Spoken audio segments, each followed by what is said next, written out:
Members, it is deep sadness that I ask the Senate to adjourn today in memory of a good friend, trailblazing public official, longtime member of the Alameda County Board of Supervisors, and a former state assembly member, Wilma Chan. Wilma died tragically on November 3rd. She was only 72. She's survived by her partner, 2 children, and 2 grandchildren. Like so many pedestrians in California this year and last, Wilma was struck by a car. She was in a crosswalk. She was walking near her home along the city of Alameda's waterfront with her beloved dog, Maggie, when she was hit and killed. It was another very, very unexpected tragedy for this fall. Wilma was passionate about protecting civil rights and expanding health care, especially for those who couldn't afford it. She was also passionate about safeguarding families from pollution that is all too common in local low-income neighborhoods. She was born to Chinese immigrants in Boston. She attended public schools and then received her bachelor's from Wellesley College.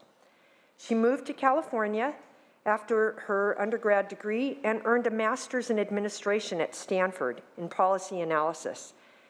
And then she launched her remarkable public service career. She first started as an elected member of the Oakland School Board. She was then elected to the Alameda County Board of Supervisors in 1994, and she held that position until she ran for the legislature, but she returned back to the county after being termed out of the legislature. Like many of the seats that Wilma eventually held, she was the first Asian American on the Alameda County Board of Supes. She went on then to serve in the state assembly from 2000 to 2006, and she became the first Asian American majority leader and shattered the assembly's glass ceiling by becoming the first woman majority leader. Over the years, she gained a reputation for being a relentless, no-nonsense legislator who worked tirelessly behind the scenes to get her bills across the finish line. She once remarked to a journalist about her political style, because if you did a Google search on her, you don't see a lot of quotes from a lot of articles. She was not a publicity hound. She said, "I'm pretty ruthless about getting things done. I work the system, but you won't actually see me because I'm doing it." Among the high-profile bills she authored were measures to fund career-oriented high school academies, to ban toxic chemicals and flame retardants, and impose a no-lead standard for drinking water pipes and fixtures, because her city of Oakland that she represented has one of the highest lead contamination rates amongst children in the state of California. Wilma was also known around the Capitol for her love of little things, such as long naps, New York Times crossword puzzles, and Godiva chocolates. Once she was termed out, like I mentioned, she ran again for the Board of Supervisors in Alameda County, was elected, and served in that until her untimely death.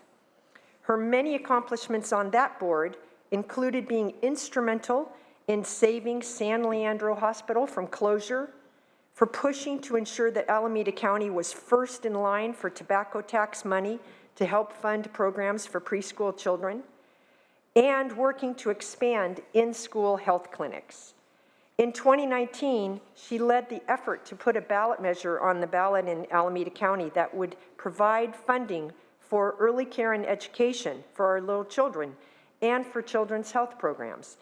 Alameda County voters overwhelmingly approved it. At the time of her passing, Wilma was the only woman on our Alameda County Board of Supervisors and the only Asian American. She was a powerhouse in the Bay Area's Asian American community and a leader in mentoring and supporting and aspiring API political leaders. In a printed newsletter distributed at Wilma's memorial, the Asian Pacific American Labor Alliance said her leadership and her efforts to uplift immigrants, children, women, and low-wage workers will not be forgotten by those who she impacted with her perseverance to address society's structural racism and her fight for equity and social justice. She never envisioned growing up that she would become an elected public official. And if you see the video that was on her county website, she said in it, "I don't think I was going to be able to do it." But then she met many people who encouraged her to run and serve. They told her, "You have a passion for this. We need you to represent us." At her memorial last month, her son, Darren Chan, said, "Our mom once said her legacy was to make life a little better for people less fortunate. And that's what a meaningful life is. One lives not just for oneself, but for one's community." It is clear more than ever that Wilma certainly fulfilled her legacy, and we are all so very fortunate that she did.